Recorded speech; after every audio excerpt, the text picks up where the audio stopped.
welcome you to SportsShack, episode 31. My name is Brandon Gerard Natali, alongside a great buddy of mine, Dennis, what's your middle name? Christopher, and the confirmation name is Wolfgang. Is it really? I feel like you told me. Yeah, you have told Dennis me that. Christopher Wolfgang Tui. Dennis Christopher Wolfgang Tui. There you go. There you have it, folks. It is football week. It is start. I got my Devontae Adams jersey. Yes, a Devontae Adams jersey. And I feel like if NY Jets media, aka Rich, would ever to watch this video, he definitely would shit on me. Because one time, this is a guy who runs a Jets account on Instagram. I've actually met him, funny enough, on the train heading to a Knicks game, literally a day before Christmas Eve. And what are the odds he's in the same card as I am? So I went, I remember a few weeks ago, I saw him on a live stream with the Devontae Adams jersey. And I'm like, why are you getting a Devontae Adams jersey already? So when I saw him on the train, I said it to him, I'm like, I was one of the guys that commented when he got Devontae Adams jersey, and he was laughing because he was like, yeah, that was me. And so, but like I said, this Devontae Adams jersey, I got on a discount. I guess because once I knew he wasn't going to be on the team anymore. I knew it. I'm waiting for the price to go down. I was not paying full price for this. It's economy. I'm trying to save up money. I'm not paying full price jersey for that. So before, a couple months ago, this was actually going for $30. I could have got this for $30, but instead I paid $58. Still a decent price compared to $140. Did I ever tell you the Brook Lopez jersey story? No, can you tell it again? It was after he left the Brooklyn Nets and went to the Lakers. I was at Dick's Sporting Goods with my friends at Sunrise Mall. We were just dicking around. And we were at Dick's, and I was looking through the clearance racks because I noticed they had a Suns Devin Booker jersey. So I was like, all right, I'll take a look. If they have any adult sizes, they didn't. They only youth sizes for that. But I saw a Brook Lopez jersey. My size was actually even a little big on me at that time. And I got it off the rack, and I paid a whopping $5.99 for a right off the rack, pristine condition Adidas NBA jersey. And if you know if you like jerseys a lot too, but you remember, especially when I was young in college, I was really into them. I have a bunch. You did wear a lot. I remember the OWWR days. Yeah. Sure. Numbers are faded and stuff like that. Even a little part of this OBJ jersey is a 10-year-old jersey, so some of the numbering is a little faded, but pristine. And the Adidas jerseys are so well made compared to what they have now. What they have now is crap, which is why I don't buy them anymore unless it's Mitchell and Ness, which is you'll call an arm and a leg. But yeah, pristine jersey for $5.99. And I wound up donating more for whatever, St. Jude's or whatever. When you check out somewhere, they ask you, would you like to donate to? Right. I wound up donating more to that because I thought it was funny to pay for a jersey. Pay for more for that than for a jersey. Mm. And I remember the guy who was ringing me up said, he's like, dude, you gotta do the charity thing because you're already getting this. You're practically stealing it. You're good for it. I was like, I know. Yeah. So yeah, I was in high school at the time. It was pretty fun. I was going into senior year. Okay. Yeah. So, and I still have it. And it's still in great shape. Okay. It's like this jersey, like I said, I got this around this time 10 years ago. And some of the numbering and stuff like that is a little faded. I probably wore this a little more than the Brook Lopez jersey. The Brook Lopez jersey looks right off the rack. Mint condition. I used to wear that a lot. So, who knows? No, yeah, that's a good story. And I'm glad you donated to St. Jude. It's great charity to donate to. Yeah, I think it was them. It could have been somebody else. Just insert if it was there. I don't. Okay. What do I know? All right. That's too hyper specific, but I'll never forget it was $5.99 on the rack. It's crazy though. That's still nothing. I paid for it in cash. Got you. I went into the store $20. I walked out with a brand spanking New Jersey. I had to get this Devontae Adams jersey because he's one of my favorite players to ever play the game. one of my favorite receivers. So the fact that he became a Jet, I was so happy. But obviously, Yeah. I don't think I'm gonna get jerseys though for a while though. I'm kind of like trying to. I don't know. It's recently I see there's a Keyshawn Johnson jersey that's like 160, but I literally could have got a half off, or maybe I've got it with tax $98.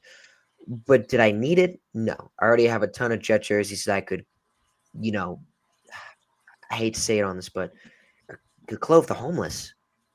Like Dennis, I have Jet jerseys that that you'd be like, why do you have that? I have like Eric Decker, Geno Smith, Mark Sanchez, yeah, Ryan Fitzpatrick that I got at Sports Authority.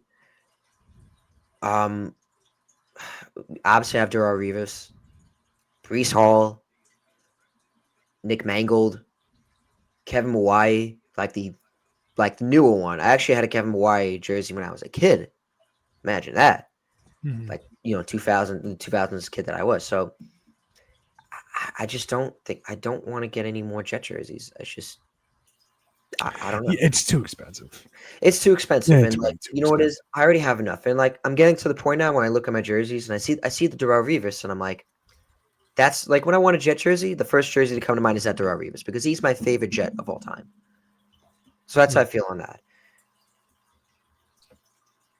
Now, on another note, so I'm glad the NFL season's coming around. Tomorrow's going to be a big game. The opening matchup is the Philadelphia Eagles versus the Dallas Cowboys. Big trade coming out of Dallas as they sent away Micah Parsons to the Green Bay Packers.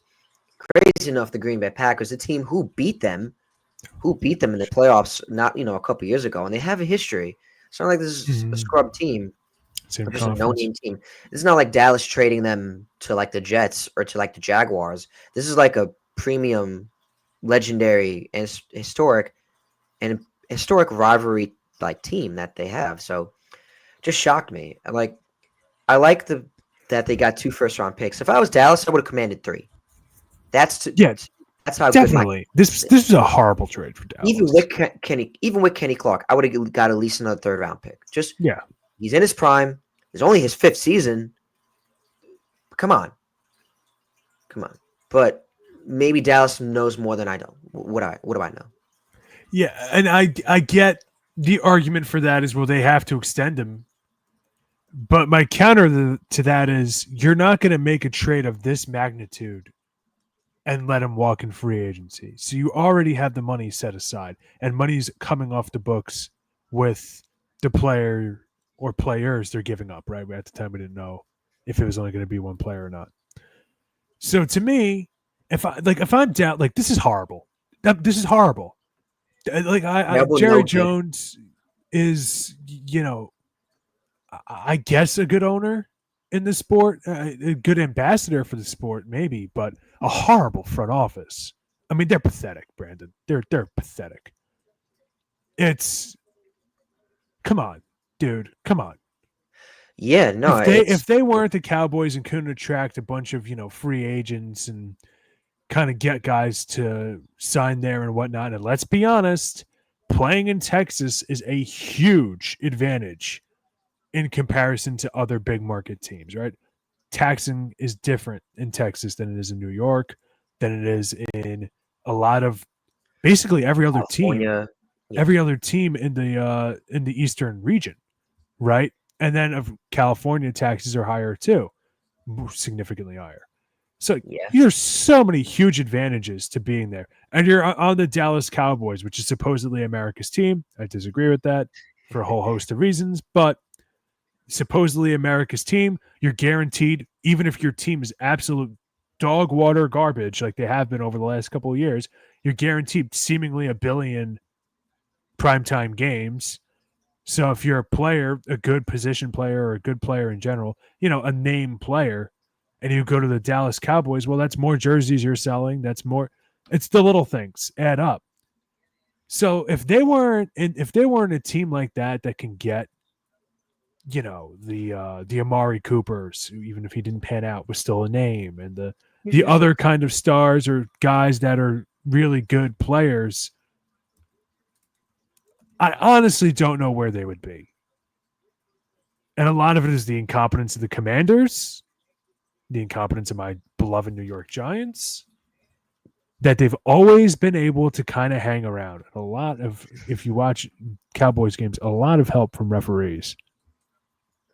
Aside from that Dez catch, people will be like, yeah, but what about the Dez catch? It's like, great. What about the other 999 times? I don't know what So it's like, if not for those kinds of things, I do want to wrap it up real quick. If not for those kinds of other things, like, I mean, they suck. They suck. They suck. Like, I'm not trying to like hate on them or beat a dead horse. Like, I understand they were winning games a year or two ago with Cooper Rush. Fine. Like, I get all that. A lot of their players have regressed almost spectacularly. Right? except CeeDee Like Lamb. Diggs. My thing Diggs was is my like, thing with the Cowboys, in terms of would you say players regressed? You can make the argument. I love Dak Prescott, great guy. yeah. I do think he's a decent quarterback. He's better than what I've seen as a Jet fan. Mhm. I take him in a heartbeat. I'm not saying anything against Dak Prescott. And also before I get to what I'm going to talk about, great human being because I love what he does Yeah, off the sure. field, especially in terms of mental health and other things he does, charity work. A great story. But he's not a winner. He hasn't won for the Cowboys. He hasn't gotten them over the hump, and they gave him more money. It annoys me and pisses me off when he's demanding for like extensions. Like, how much more money do you want? How about win? Get them to the championship game for the first time since 1996, when Rugrats was on Nickelodeon, before SpongeBob even came on, before Bill Parcells came to them, before It was a lifetime ago. yeah, I mean, 29 years. so I get it. A quarterback's not easy to position to pay. I get that, but I don't know. Soon enough, enough's enough, and you got to extend the right players. I think in Jerry Jones' situation, I just don't think he extended the right players. Yeah, I don't think they did either. Like, I think their whole organization's a mess, to be honest. I think they're a mess of an organization. Every single time they lose, there's questions about, are they going to make coaching decisions? Is Jerry Jones the right GM? Is this player the right that? Is this? It's just such a circus. It reminds me a lot of like the Yankees right now. It's such a circus and just Both nothing Yankees, good coming out of it. both Nothing. Yankees and Cowboys are sort of America's team in a way. Like they're both looked at like Right. Yeah. Like I both. get that. And there's like other parallel. Well, I mean, the difference between the Yankees and the Cowboys is they've had more than 4 good years. I mean, they dominated the 20s, the 30s, the 40s, the 50s, the 60s, the 70s, 90s, early 2000s. Were It's you not around even for the Were you close. around for the 20s and the 30s and the 40s? No, but the banners are still flying. It's true. So what do I care? It's just, to me, it's just a through line that one team's always been well ran. But I mean, I just No, yeah. I Hey, don't get it. I don't get them. The Cowboys. I don't. I don't think a lot of people do. But I mean, looking at the trade though, it still was. It's a fair trade. Well, disagree. I think they could have got more for it. More like I said, 3 Yeah. first rounders and Kenny Clark. I guess Kenny Clark was kind of that extra. A lot of people saying that the reason why they traded for Kenny Clark as well is because they're trying to contain more of the run. They said when you look at Micah Parsons, he was more of like a pass rusher instead of a run stopper. Yeah, That's it's why like, when they played the Eagles ran all over them. And Micah Parsons was essentially just being like a one-trick pony. That's what they were getting at the media. but in the games where Micah Parsons hasn't played for the Dallas Cowboys, they are the worst defense in most metrics. Micah Parsons did make a difference for the pass rush, sure, but in terms of the run game, was he making a difference? Like that's what the Cowboys are trying to give you. Well, if the difference is when he's not playing, you're the worst defense in most categories, even with or without the rush aside. I would rather be the worst 1 out of 10 times than be the worst 10 out of 10 times. To me, that's not much of a discussion. So I remember hearing people say that, but that's like such a. It's kind of like this when Shaq went to the Suns, kind of a trade. It's like, well, we need a center. It's like, well, you gave up one of the best small forwards in the league. Why? What are we doing here? Yeah, it's like, what are we doing? So it's I don't know. I just don't like it. Yeah, I well, mean, you I'm a know what? Giants fan, so hey, go Cowboys. Great trade. Yeah. You fleeced them, Jerry. But and I understand the locker room turned on him, and there's questions about the way he was doing his podcast and stuff like Yeah, I that. forgot to mention a lot And of people saying the podcast had a factor. I mean, I hate to say it, but I mean, what is Jerry Jones going to call Micah Parsons attention seeking? Come on. If that ain't the pot calling the kettle black, I don't know what is. You know, if Jerry Jones is saying that, then yeah, then they're both looking at the mirror, looking at That's what I'm saying. Like, because come like on. both if Micah Parsons is attention like looking at what I mean looking at the mirror, if Micah Parsons is attention seeking, then what are you, Jerry Jones? Yeah. Essentially you're made out by the media as the same person, attention seeking. Like, enough with it. But hey, either way, let's in terms of the Micah Parsons trade, great for the Packers. You know, um, bad on the Cowboys part. I mean, you hope they build on that. But the You picks know, aren't good picks. it's picks are picks, but hopefully, like I said, hopefully they can build off of that. We're going to see in terms of the Packers though. Great trade on their part. To me, this is like when they got when they got Reggie White. Yeah. That's how great of a player he is. And I'm not saying nobody can ever be Reggie White. Rest in peace. But Reggie White was a very dominant player, especially when he came over to the Packers for the first time in 1992, 93. It might have been 93. I gotta fact check that. Either way, that's how dominant like Micah Parsons can make an impact. And it's short. He's battling an injury too. Hopefully he has like a L4, L5 sprain in his back. I think that's what they call it. Yeah. In his back, but I think they're going to do everything they can to get him out there on the field, like for his debut. But either way, though, kudos to the Packers. It blossomed it boosted their defense to like not just like good, but like up there with like in terms of contending for the Super Bowl. So if the Packers are not, they're a decent team, but if they're not looked up enough as like Super Bowl contenders, then there's a problem. There's a real problem. I guess it's just questions about their offense. I mean, I still don't really love it. I don't know if anybody else does either.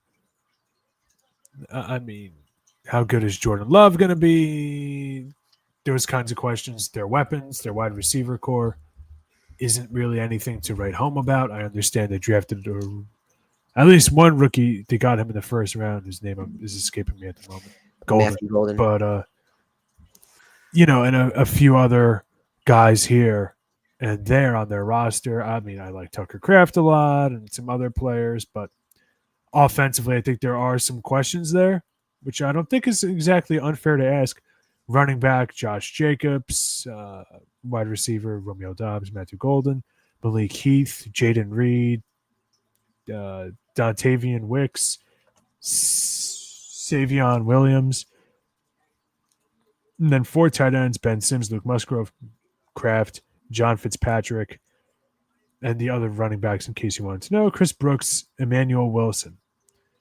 That's not exactly moving the needle when you look at a team, for instance, like the Lions in their same division.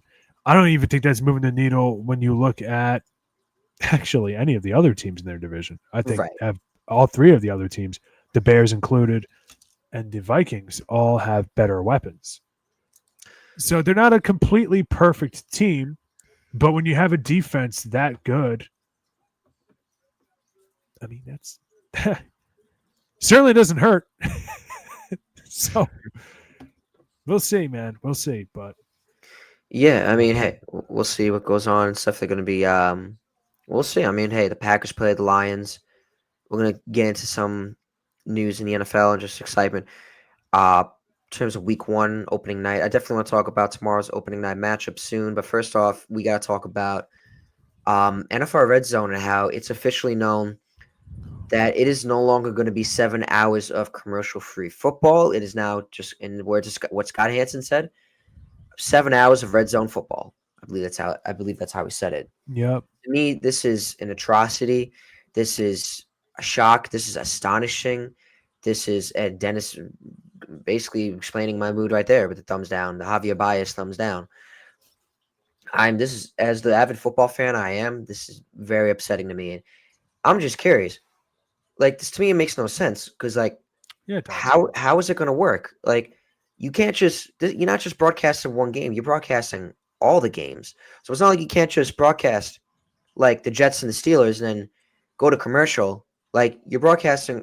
That's what I'm confused about. How is it going to work? And like, just it upsets me because when business plays a factor, I get it, money. When business plays a factor, something has to get sacrificed and get ruined. NFL Red Zone is officially ruined, in my opinion. When there is competition in the market, companies, to some extent, have to do right by the consumer. When you have a monopoly like ESPN does over sports, you are not held to that same standard. And over the last couple of years, seemingly since COVID, everything ESPN has touched has turned to rust. I have no faith in them anymore as a fan. I'm not trying to hate on them or anything like that. Like, listen, if your shareholders are happy, you're happy. You do not care what Dennis Christopher Wolfgang Tui and Brandon Gerard Natali have to say. You don't care. You don't care. But as the fan, as the consumer, as the person who's probably not going to watch anymore, I care. The other consumers care. So yeah, you'll still have your ratings that you can point to, but they're ratings because who else are people going to? They're not real. I don't think It's like gonna, it's like like a pump and dump in the stock market. You know that those numbers are fraudulent. It's the same kind of concept. It's fraudulent ratings. It's fraudulent statistics. It's in The Wire. I don't know if you ever saw The Wire. Juking the stats. They always talk about juking the stats. Same thing.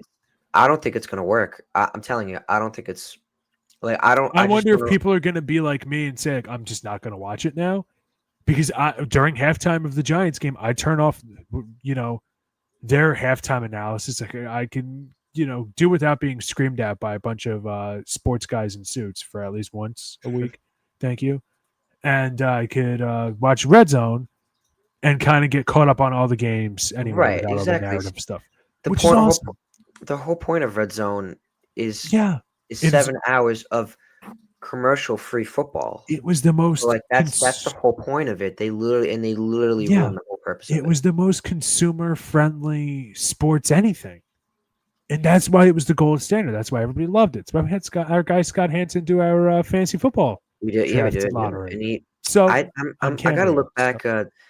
I gotta look back at the video because I gotta see if he said it. Like 7 hours of commercial-free football. And then like now that's changed. You know what I mean? Like I wonder if he said that. He sent it. It got sent when I was at a concert, so I never even watched it. I still have it. I can look it up, but anyway. But yeah, we'll see. But like I said, I'm just curious how they're going to do it. Yeah, I mean, like I said, it's ruined now. Commercials during Red Zone, it's ruined. It's lame. I mean, honestly, I saw this coming after last year when they had like a couple of ads or something like that, and I remember Scott Hansen even apologizing about it. It's like, he and his production, they care. But it really is everything wrong in the entertainment industry in the 21st century. I understand it's like, Dennis, you're being a little grandiose, you're being a little too history teachery about it, but it is everything wrong with the entertainment industry. I could put out schlock because I'm Marvel, and who are you going to go to when the movies in the early 2020s all suck? The action movies, that is. I'm ESPN. Who are you going to go to? Are you going to go to the dumpster fire Fox Sports, or are you going to watch Stephen A? Who are you going to go to? So when you have that kind of monopoly, what's the alternative? When you have no alternative, the market becomes, non-competitive. And when it's non-competitive, there's no growth. So I hate it. I absolutely hate this. I absolutely hate it. It's so bad. It defeats the purpose. It's lame. Oh well. Yeah, I mean, hey, what are you gonna do? But I I'm like I said, and just before we move on to the next topic, I'm really curious how this is going to work, and I'm either going to be really really pissed, or I'm going to be like, all right, I can deal with this. We'll find out. But I'm really excited for the Sunday. But before we get to Sunday, we got tomorrow's matchup, opening night. Saquon Barkley, Jalen Hurts, AJ Brown, and the rest of the Philadelphia Eagles face off against Dak Prescott. No longer, no Michael Parsons because he's now a Packer. CD Lamb.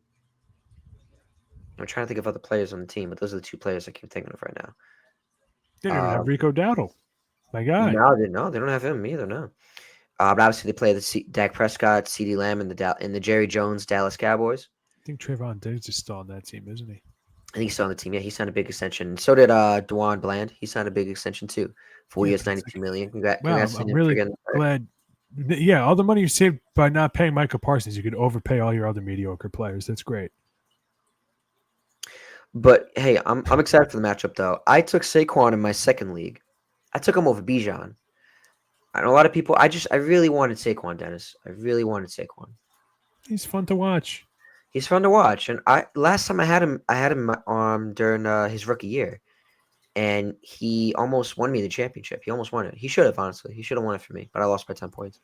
Cowboys have some frisky players. Javonte Williams. He's only 5 years into his career. That seems way shorter than I would have thought. CD Lamb, like you mentioned, who's actually been in the league longer than Javonte Williams, which is crazy.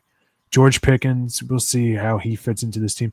Jake Ferguson, who I like, I am about tight ends. Luke Schoonmaker, Brevin Spanford. Okay, it's I forgot about George Pickens. Devontae Turpin. My thing is Miles Sanders. Right, enough. Sorry. My thing is with this matchup, like you said, I know you mentioned George Pickens. My thing with this Eagles and Cowboys matchup, so obviously I'd like to see how they're going to play without Micah Parsons, how that defense is now going to stack up against the run, against Saquon Barkley. In terms of the offense, I'd like to see how George Pickens fit in as the number 2 wide receiver. He was considered the number 1 in Pittsburgh. So now, I feel like he's got it good with Dak Prescott. Russell Wilson was a good quarterback, but I'd like to see how he's going to fit in with the Dallas offense because they're pretty pass heavy. Especially now you get a healthy Dak Prescott who's coming back from a ruptured hamstring. Obviously, you got CeeDee Lamb on the other side, so that that's not a problem. What else? Zach Martin retired, and they didn't have Tyron Smith. So I like to see how and especially this is Brian Schottenheimer's first ever head coaching debut. In terms of Eagles, Saquon Barkley's looking to come back and become, I think people are going to be expecting him to repeat his 2,000-yard season.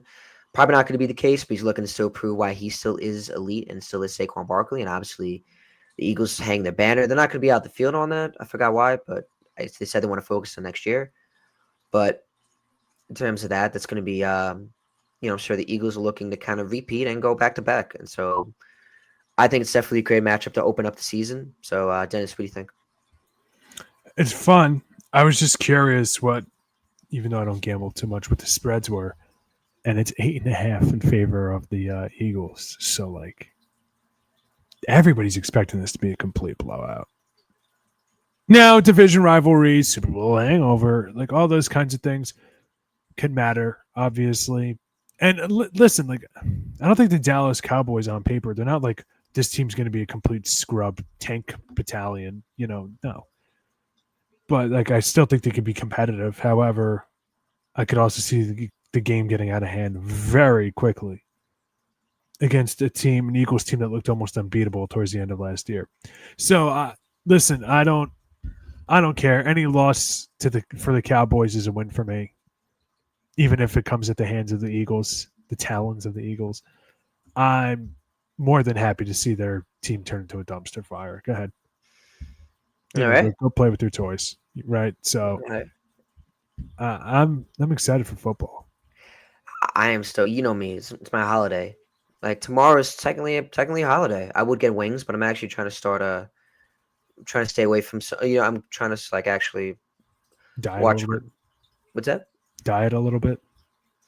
Yeah, I'm a moderate eater, but I'm actually trying to really you know me, I work out a lot, so I'm actually really trying to like actually be strict. I'm going to try to be strict. So I'm going to save the wings for Sunday for football. I'm not going to get them tomorrow. Tomorrow would be considered a good opportunity, but I just want to kind of hold off a bit. But anyways, tomorrow's a holiday, opening night. I'm going to find a way to watch the game, at my job. You yeah, so I'll be watching, especially I'll be following on my phone. I got AJ Brown and I got Saquon going as fantasy players, and I just and yeah, no, I'm excited for the football's back. It's great, great. It's the most wonderful time of the year, as they say it. Now, another football news: Jawan Jennings of the Niners just got paid. Well, he actually just got sort of a little bit more credit. He got more money in his contract. I forgot that he was from Tennessee. I think he was a pretty good receiver for them too. Kind of worked his way up. A lot of people saying he's underrated. I agree with that. And I have him in fantasy, so I'm interested to see how he's going to fit in as technically the number one wide receiver right now because Brandon Ayuk is out. Ricky Pearsall, we still don't know what he is as a player.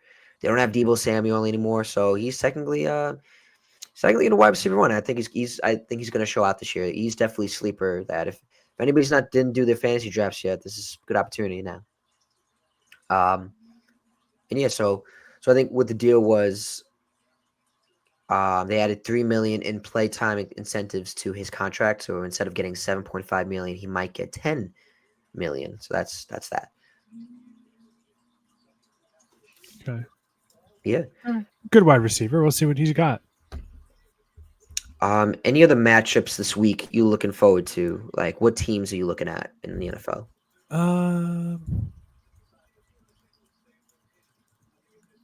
Let's see. Friday, Chiefs at Chargers. That could be okay. It's a stupid YouTube only game, I think, so I'm not watching it. But Is it really? I think so. I hope I'm in one. Sunday, Tampa at Atlanta. That could be pretty cool. Chris Godwin is still out, so we'll see. Cincinnati at Cleveland. No. Miami at Indianapolis. Yeah, I'm running to the TV for that one. Raiders at Patriots. Same thing. Cardinals and Colts. Steelers and Jets. That could be good television. Two decent defenses and two washed-up quarterbacks. No, I'm kidding. Justin Fields. We'll see what he's got. Giants at Washington. That could be a very fun game to watch. Carolina at Jacksonville. That doesn't move the needle. Detroit at Green Bay. That's fun. Baltimore at Buffalo. That'd be something. I'll share the screen for you.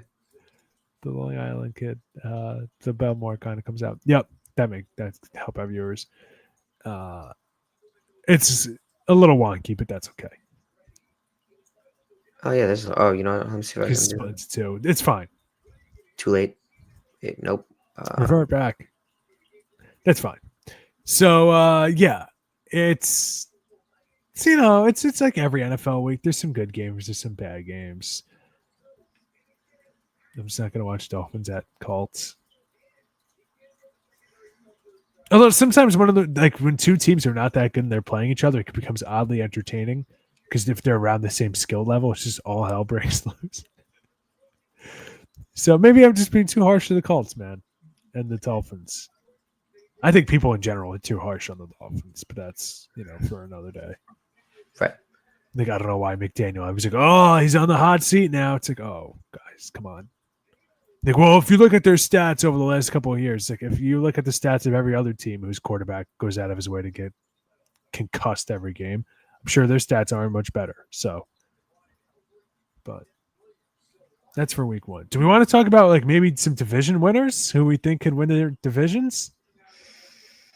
It's not bad. Yeah, I'm down for that. Because I do my college radio show, and I had all my division winners already written down. So I don't know if you want to do that off the cuff. Yeah, let me do it, and then I'll let you go. I'm just gonna do a quick rundown too, because I don't want to take too much time on it. Give me 1 second.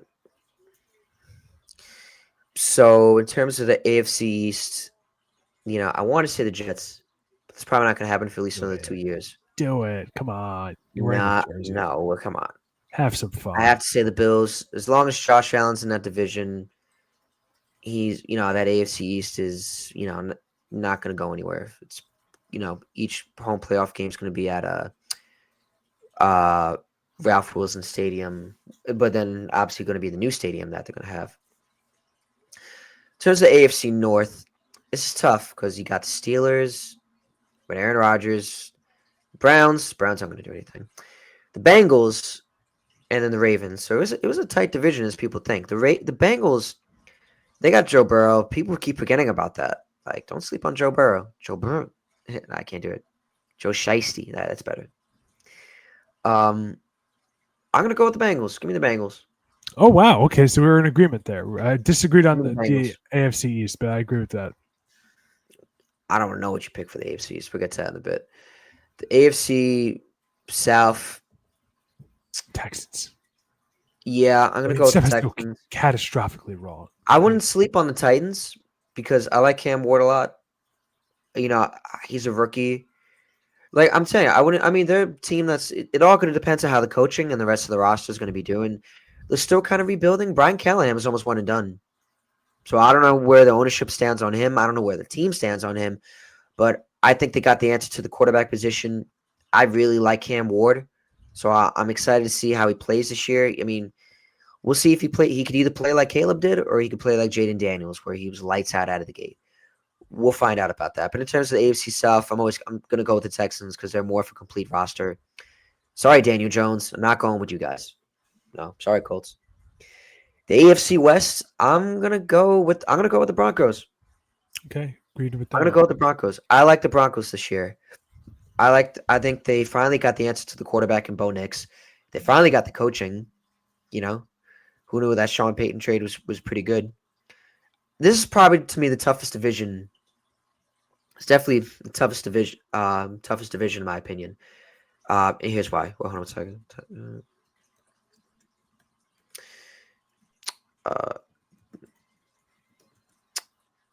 One second.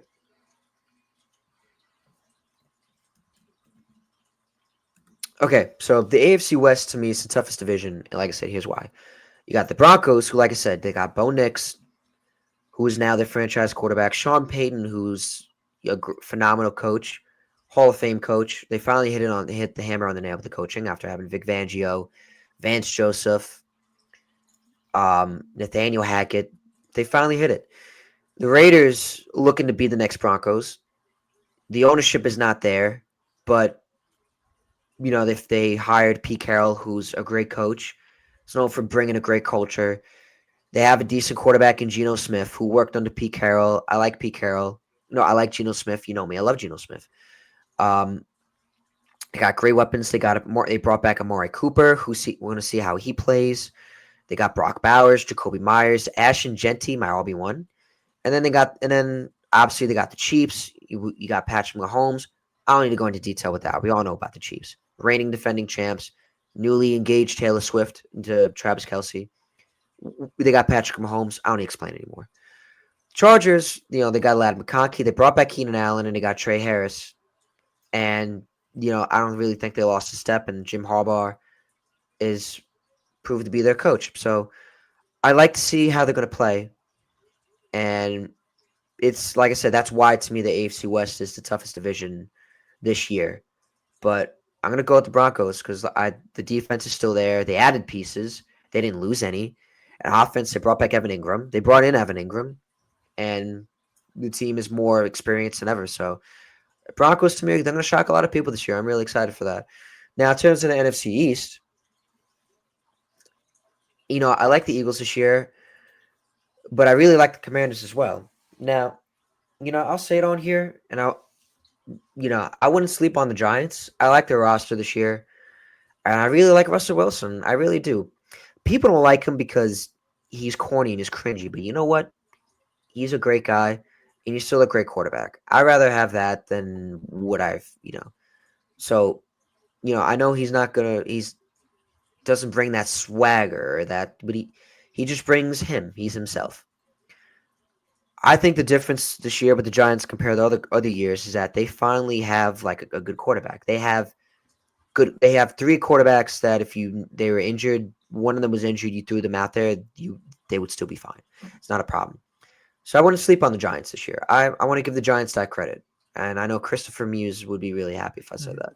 Yeah, good buddy. But the Cowboys, they're still going to be competitive because they got Dak. They still got Dak Prescott, and They're the good team. It's still going to be competitive. But like I said, losing Micah Parsons was definitely a big loss in my opinion. So, it's going to come down to the Eagles and the Commanders. I'm going to go with the Commanders because I like Jaden Daniels. I think he's going to show out in U2. And I think they shocked a lot of people last year. They were 1 win away from the championship, from the Super Bowl. So I'm going to go with the Commanders for that. Now with the NFC North, another tough division. This is probably the toughest division in the National Conference, National Football Conference, the NFC North. I mean the NFC Conference. You got the Bears, who just hired Ben Johnson, and they got Caleb Williams coming off his second year. Like Ben, and they got Rowan Dunze, and they're just a better team, all because of Ben Johnson. We're gonna see how that plays out. The Vikings, they got J.J. McCarthy. They're the underdog team in the division because of the rookie quarterback. No one knows how J.J. McCarthy's gonna play. No one knows if he's healthy enough. I mean, he had meniscus surgery. I think Detroit, they had one of the most devastating, heartbreaking losses imaginable, especially to the city of Detroit, who's been through everything. And they did lose a lot of coaching play. They lost Aaron Glenn to the Jets, Ben Johnson to the Bears. A lot of the questions are going to be, are they still the same Detroit Lions that we saw last year? Yeah, I don't see them losing much of a step, but it's definitely not going to be as easy as it was. Now, the Packers, they just traded for Micah Parsons. They got Jordan Love. They finally got a first-round receiver, first time probably since we were born, because they never drafted one during the Rodgers era. So, I want to say the Packers, but I'm still going to go with Detroit. I think Detroit is still one of the elite teams. I don't want to go against them. NFC South, Saints, they're going to be fighting for the first pick. Falcons, I like to see how Michael Penix plays. I think he's going to be pretty good than a lot of people think. I like them the last 3 games of the year. The Buccaneers, Baker Mayfield, and the rest of that team, they're always going to be competitive. And I think the Panthers are going to be pretty good this year. I like Bryce Young. I thought he changed it around after getting benched and coming back. They added more pieces. I like the Panthers a lot, but I'm still going to go with the Buccaneers. In the NFC West, Arizona, they got Kyler Murray, but then again, they never really win anything. San Francisco, they lost a lot of pieces last offseason, a lot of pieces, let me tell you. It all depends if Christian McCaffrey is going to be healthy. And it all depends how Brock Purdy plays. And then, it all depends how the offense is going to be. Seattle, they got Sam Darnold. They got Cooper Kupp and Jack Smith and Jigba. It's still a good team. And the Rams, obviously, they just added Devontae Adams. I'm going to go with the Rams because I like they added Devontae Adams. I'm still a fan of Matthew Stafford and Sean McVay and that organization. I think they're the best ran team in that division, if I had to say it. Then the San Francisco Niners, they come next. Those are my division picks. Any of those shock you? No, not really. We actually agreed on almost all of them. For the NFC, we disagreed on one. What was that? For the, I'm going to do it in order, Brandon. For the Okay. AFC, we disagreed only on one as well. For the AFC East, you said the Bills.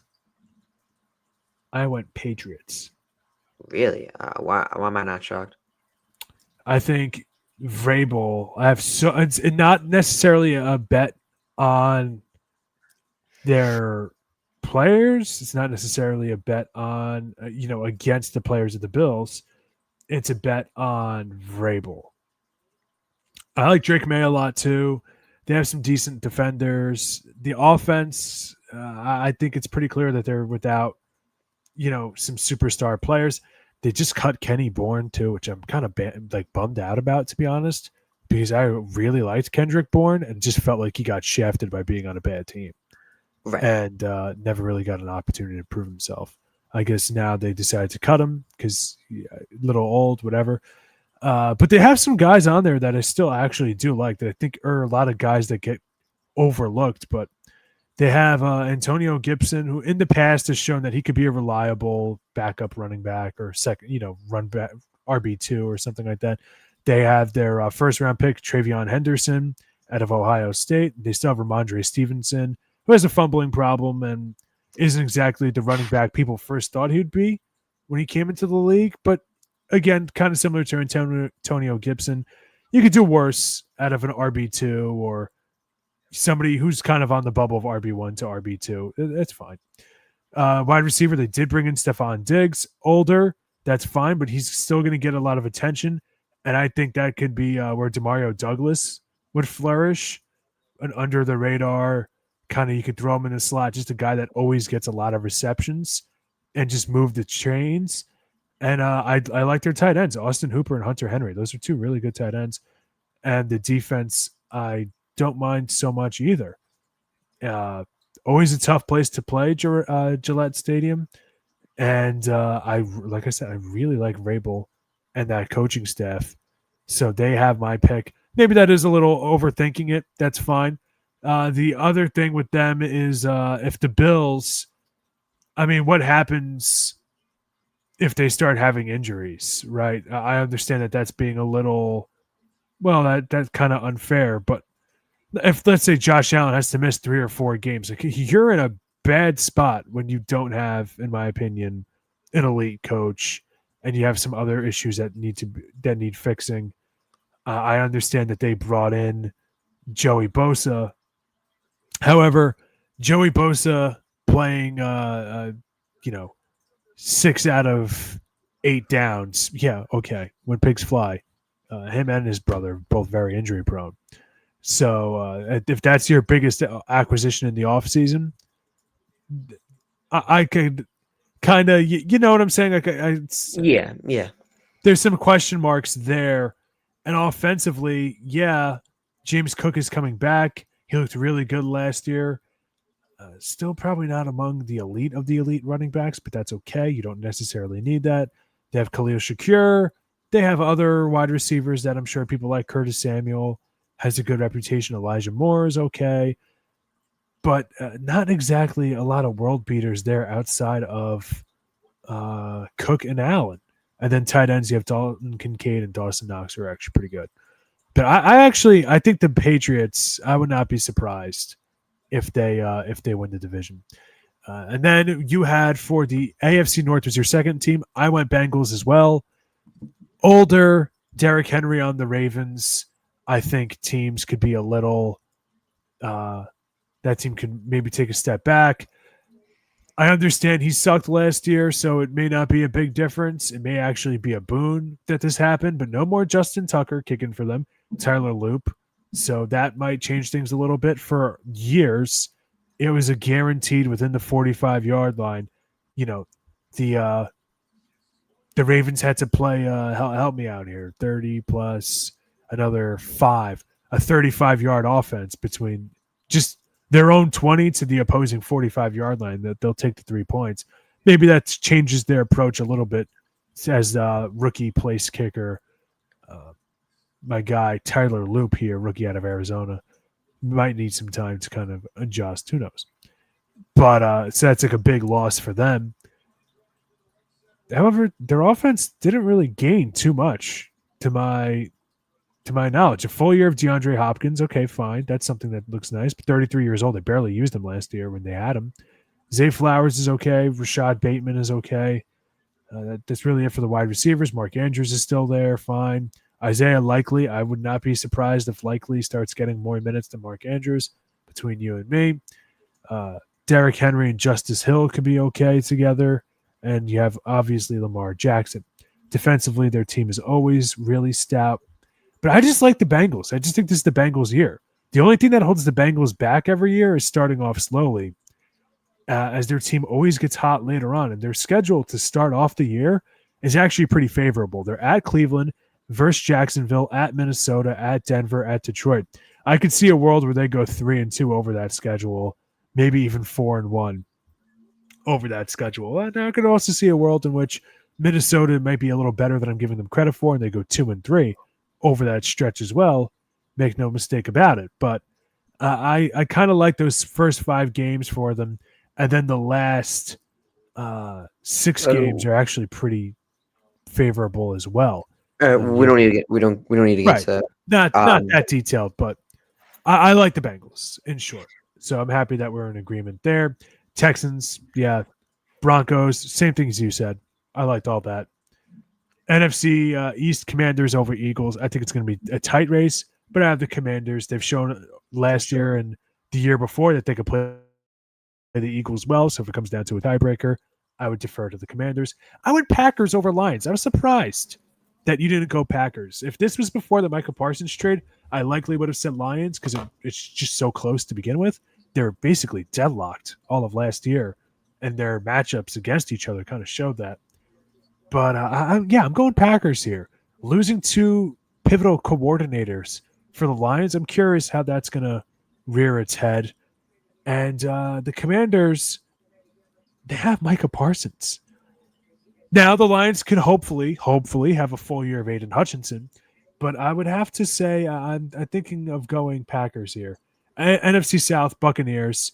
Although I agree with your take that the Panthers are going to be better than people are giving them credit for, I see them on a bubble of making the playoffs along with teams like the Giants in the NFC or the Vikings or one of the NFC or 2 of the NFC West teams that maybe can get into the playoffs, like a frisky outside looking in team. And then for the NFC West, we both had the Rams. Okay. Uh, All right. Easy. If I'm a gambling man, I'm gambling against you. You mean to tell me Christian McCaffrey, George Kittle, and Nick Bosa are all going to be healthy for the entire year? Not happening. So I don't see that being a thing. Mm-hmm. Mm-hmm. Also, like you said, question marks about Ricky Parasel and Brandon Ayuk. We'll see how he is. Jawan Jennings. We'll see how he is. But yeah, I don't know. I really like what the Rams are doing a lot. And a team out of that division that I would be shocked if they won the division.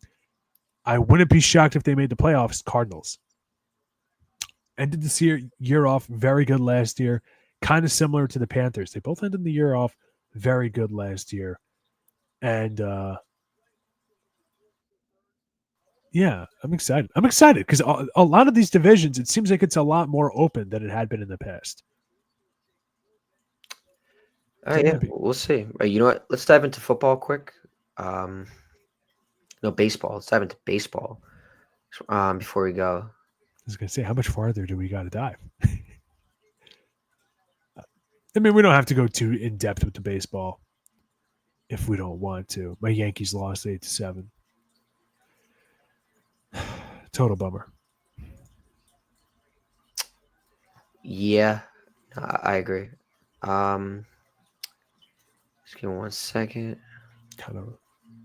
Oh, there we go. Yeah. How about that? Oh, nope. Okay. Wait, Leave it hold on like one that. second. That's good. All right. These are all your MLB standings here. As you can see. All right. Okay. Okay. So, Here's the L leaders. Toronto, they look pretty good than we thought. Good for them. They deserve it. I feel like baseball playoffs in Toronto, the playoffs in Toronto, I think it's a different atmosphere. Looking back oh, at some yeah. highlights, I know you can definitely agree with me with that. Definitely. I mean, it's the difference. Like, I always say they're the largest market in North American sports, aside from hockey, because it's the difference of if you play for Toronto, you're not playing for Toronto, you're playing for Canada. You're playing for an entire country. So I never understood the whole like they're small. The people say that they're not one of the bigger market teams. Like, no, they're the biggest by a large margin. They have way more access to households than any team in the U.S. because Yeah, it's monopoly basically. yeah. And then Detroit looks pretty good. Yeah, I think it shocked me the Mets were able to take 2 out of 3. I would have been nice for them to sweep it, but they take it couldn't. too So greedy. yeah, but hey, I mean, any wins, I'll take any. I'll take any win, especially multiple. Houston, of course, that division seems a little wonky this year. But besides that, the Yankees and the Red Sox are fighting it out, especially the Mariners for the wild card. The Rangers are kind of fighting it. You see, they're only like a game and a half besides the Mariners. The Yankees and the Red Sox, they got a good edge. So I don't really feel like fans should be too worried. I'm always a Obviously, little you got nervous. Kansas City and Tampa Bay, and then Cleveland. Those are really the teams that are really considered like the close teams to the wild card. So we'll see. I mean, it's that time of the year. So that's the AL. Here's the NL. Obviously, you got the Brewers, the Phillies, and the Dodgers. The NL West is definitely going to be fun to watch because you got the Padres and the Dodgers fighting out for it. They keep going back and forth. Obviously, the Mets. The Giants took over the Reds. That's pretty crazy. The Reds were the team to watch, but now the Giants overtook them. That's going to be a big series coming up. The Mets versus the Reds. I'm very excited to see that matchup. And you got Chicago, this is going to determine this series. It's definitely going to determine the Mets playoff, odds if they make it or not. So we'll see. Because the Giants are right there. The Giants are kind of creeping up a bit. I don't think the Mets are going to take the division from the Phillies. It's still tight. Don't get me wrong, but the way I see it, I just don't think that. I don't see Philly slowing down.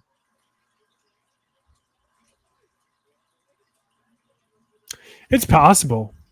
I mean, only 5.5, but still, I don't know. It's possible, but I agree that it is unlikely.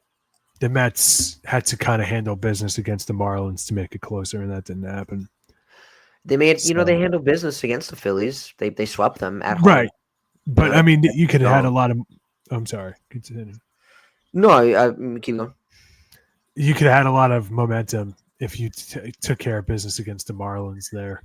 They can't win against the division teams, Dennis. It's weird to me. They same can't thing with the Nationals. Same thing with my stupid Yankees, man. The Yankees, their record against teams, they're 500 against teams with a 500 record or better, or like slightly above 500. But if you actually take away the AL East, they're like, it's ridiculous. They practically don't lose. So I'm with you. But to have lost 3 of 4 against the Marlins after sweeping the Phillies, which you desperately need to sweep. If you lose 3 out of 4, win 3 out of 4 instead of losing 3 out of 4, that's huge, right, for them. And then you end up winning 2 out of 3 against Detroit, and then starting to Friday. Excuse me, keep forgetting it's not Thursday. That they have 3 straight against the Reds. So this is going to be a really big game for Jonah Tong.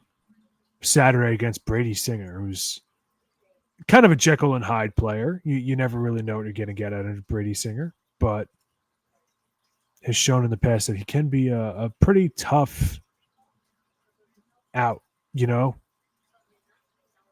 So we'll see, man. We'll see. Jonah Tong, like, hey, man, welcome to the big leagues. You're in a heated pennant race. So